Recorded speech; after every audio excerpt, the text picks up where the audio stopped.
$100. Drill, drill, drill is my mantra, but the president's commission on the BP oil spill says no, no, no. So let's talk. We have Congressman Jay Inslee, Democrat from Washington, member of the House Energy and Commerce Committee, and Senator David Vitter, Republican from Louisiana. Gentlemen, thank you. Senator Vitter, looking at this report, it seems like they're blaming the whole industry for the specific problems of BP. Is that the way you see it, and is there going to be any more offshore oil drilling in my lifetime? I don't know. I was very disappointed with the report, Larry, like you were, for three reasons. Number one, it didn't lay anything specific, didn't give us any specific information about the specific causes of this tragedy. Number two, it did make a lot of broad brush statements about systematic problems in the industry that I don't think are supported by the facts at all. And number three, didn't say boo about shutting down the Gulf for 9 months and counting and shutting down domestic energy production, which is a serious problem and completely avoidable right now. Mr. Inslee, by the way, welcome to the show, sir. Thank we appreciate it very much. Look, I'm sure you know this. Between 1969 and 2009, 50,000 offshore wells were started without any serious problems. This up until the BP catastrophe. Right. Is it right to shut down all offshore drilling, as this Gulf report seemed to imply? Well, I'm not sure it actually did say that. I think it called for a review of different types, particularly deep water drilling, which has a particularly increased risk, and I think we ought to look carefully at areas like the Arctic. Look, here's the reason oil prices are going up. China's coming in big time. They got twice as many cars they did 5 years ago in Beijing, and world oil production has plateaued. We've hit sort of peak oil.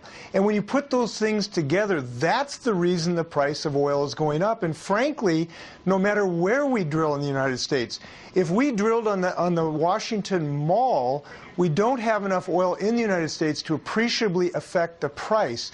So I think we need to make this decision, as the Commission has suggested, based on trying to get the industry to utilize a more appropriate level of safety, as some companies do, by the way. We have some companies doing a crackerjack job out there, but some are laggards. Larry, we need to be safe, of course, but the American people get it, and they know we can do that and institute reforms at the same time that we restart the Gulf and take advantage of enormous domestic resources.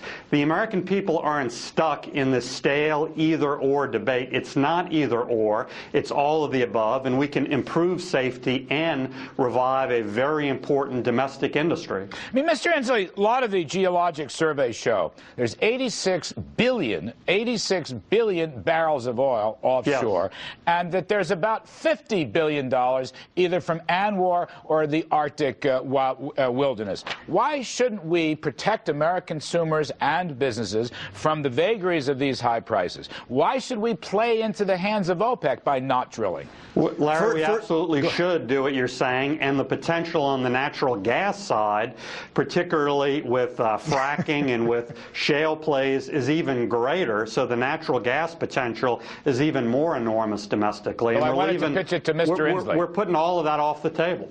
Thanks, Senator. I'll take over here for a moment.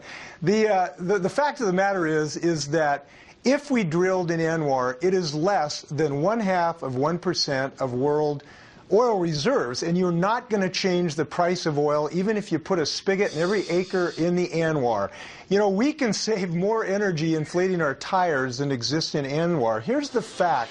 We do not have enough oil under our ground. We use 25% of the world's oil reserves. But even if you drill in ANWR, you got less than 2% of the oil reserves. We cannot affect the price, except for doing what we did in Redmond, Washington today. I went to an electric car charging station today in Redmond, Washington, the home of Microsoft. This is the way we can reduce energy prices, by moving to an electrified oil fleet. And I am so excited that General Motors had the car of the year, the General Motors Volt, but Mr. Inslee, an electric car. It's going to take... Look, Larry, we need to do that stuff. We need to do electric cars, but we can't just ignore our domestic oil and gas supply either.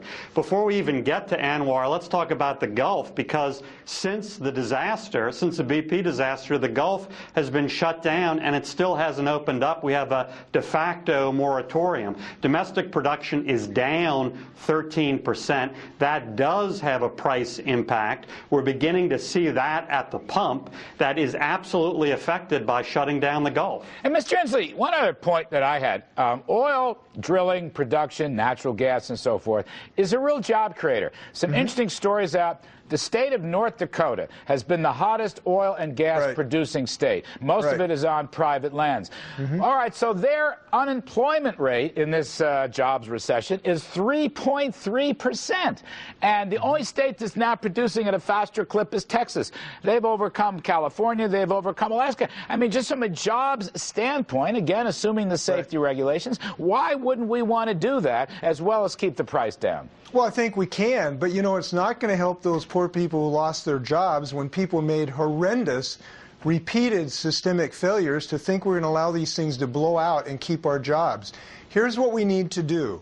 We do need to make some systemic changes in some, not all perhaps, but at least some of how these companies have operated. Now, I have to maybe disagree with David a little bit. We had hearings on this, and I have to tell you, I was flabbergasted at the repeat multiple failures. This wasn't just one guy running through a stop sign with an oil truck. It was a systemic failure across multiple companies in multiple decisions, and it exposed a pattern and practice of failure. If we want to have long-term jobs in the Gulf, we have got to get some of these companies to operate like airline industries do, and if they don't, we wouldn't fly planes if we had the current situation like we do in the oil industry. And I want to repeat, some of these companies are doing a good job. The airline analogy is a good example. When we have a plane crash, we don't shut down the industry for 9 months. But I'll tell you, Dave, if we figure out what went wrong, we institute safety measures, we put them in over time, and planes keep running every day. It's a very good analogy, and we've handled this situation in the completely opposite way because the Gulf of Mexico is still virtually shut down. Again,